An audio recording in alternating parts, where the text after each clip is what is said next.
Hi guys, we are back in my kitchen this week for another episode of Northwest Oklahoma Cooking. And today I'm going to be showing y'all how to make my favorite ginger snap recipe. This is a recipe from a lady I grew up going to church with, and it is my absolute favorite. It's a great fall cookie and so good. If you don't like ginger snaps, be prepared to have your mind changed because this cookie is so good. So let's get started and I'll show you how to make it. So like with most of my cookie recipes, I use my KitchenAid mixer here to mix all the ingredients up. You'll also need a sifter to sift all the dry ingredients in here as well, which takes a little bit of time, but it does make a difference. I've tried skipping this step and for some reason they just don't taste as good. And have all our ingredients here: flour, molasses, allspice, ginger, ground cinnamon, shortening, salt, 1 egg, and then sugar.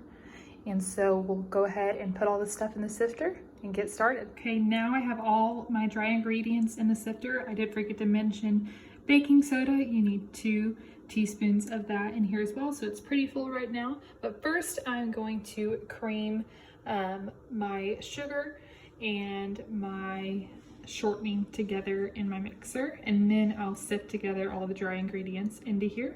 Let's go ahead and start this. Okay, now we have all that creamed in there. We're gonna add 1 egg and then 1/4 cup of molasses here. Not gonna be able to do that with one hand, so I will show you what it looks like once it's in there. Okay, we've got it all in there now, and it's time to sift all this and add it in here, and then we'll throw it back on the mixer for a little while.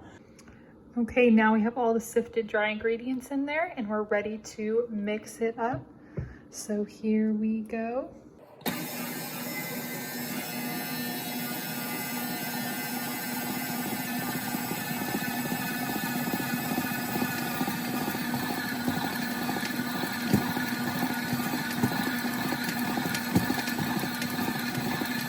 Okay, here we have our finished ginger snap dough.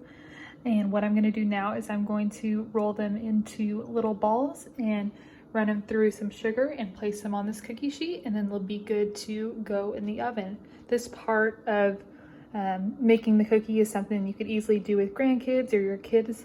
It's really fun activity to do together. Just roll these little balls and put them in the sugar, and they look really pretty when they're on the cookie sheet. So this is a good part of the recipe to include your kiddos in. Okay, we have our first batch here ready to go. Make sure you cover them entirely in sugar. And then I didn't put as many on here as I probably could on this pan, but I don't want to end up with a jillion cookies because I know I'll eat them all. They're amazing. You're going to put them in the oven at 350 for about 13 minutes and they'll be perfect and ready to eat with a cold glass of milk. We'll put them in now. Okay, disregard the sound of the laundry running in the background. I just took these out of the oven and they look so good. They are ready to eat. And like I said, these are a good fall cookie. Great to deliver to a friend or a neighbor during this season. So I hope you can enjoy them and have a great rest of your day.